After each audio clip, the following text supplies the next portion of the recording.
Buena mano sa ating biyahero checklist. Isang dive ramp na dinarayo sa isang isla.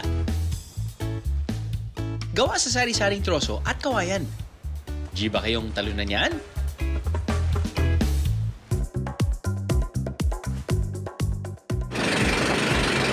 Para marating ang San Pablo Island, babiyahin muna tayo sakay ng bangka ng 15 to 20 minutes. Ang San Pablo Island, madalas ginagawang stopover ng mga gustong mag-island hopping. Usually, mga backpackers, they bring their own food. Tapos yun, magre-renta sila sa one of the nipa huts or cottages. I think there is a resort called Hanas. Locally owned. If you wanna sleep over, pwede rin. Overnight, no problem. Pero may pasample na ganap sa isla. Ang kanilang ramp diving.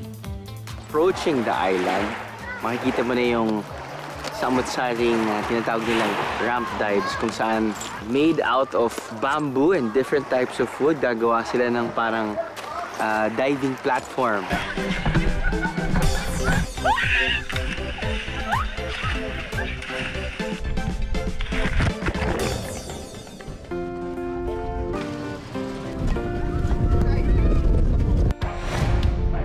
Walang kaba-kaba. I'm ready to dive, biyeros.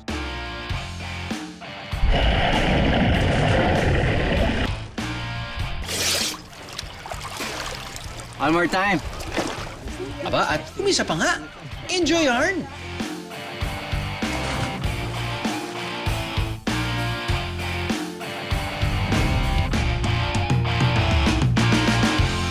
Kung ang mga troso at kawayan ginamit sa paggawa ng diving ramp, ang nipa naman na ginagamit sa paggawa ng bong, may kakaiba pa raw na pakinabang.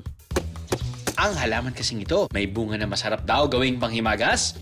Sa viral video na ito ng content creator na si Kusinerong Biyahero na taga Hilongos, Leyte, maraming napa-judge kung legit nga bang kinakain ang sinusungkit niyang prutas ng nipa. Para masagot yan, ako na to, Biyaheros. Kinakain ba talaga to? Hindi ba dapat, hindi naman talaga kinakain niya?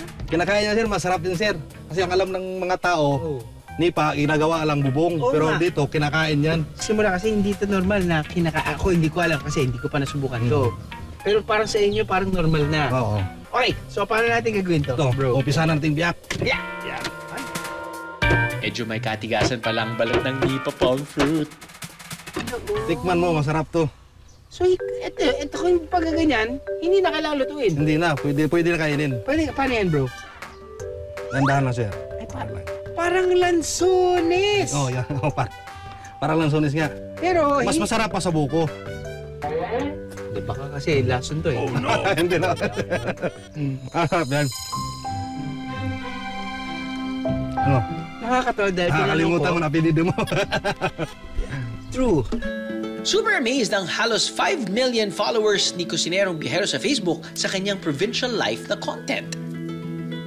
Ang gusto ko pong pakita, ang buhay sa probinsya na hindi boring. Kung matyaga ka lang dito, mabubuhay ka. Marami kang magawang maluluto na mga gulay, o ano-anong mga pagkain. Ibinida rin sa atin ni Kusinerong Biyahero ang cool dessert na pwedeng gawin sa nipa palm fruit. Ice mo na. Opo. Sige po. Uy! Okay lang. Ay, nahawa ka naman kasing ice eh. Ayan. Saka ginawang toppings ang minatamis na prutas ng nipa. Ito yung ginagawa ko. Tikman mo na, sir. Ano?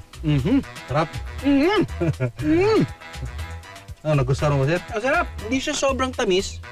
Tapos yung panghimagas mo na parang hindi ka masusuya dun sa tamis. Galing.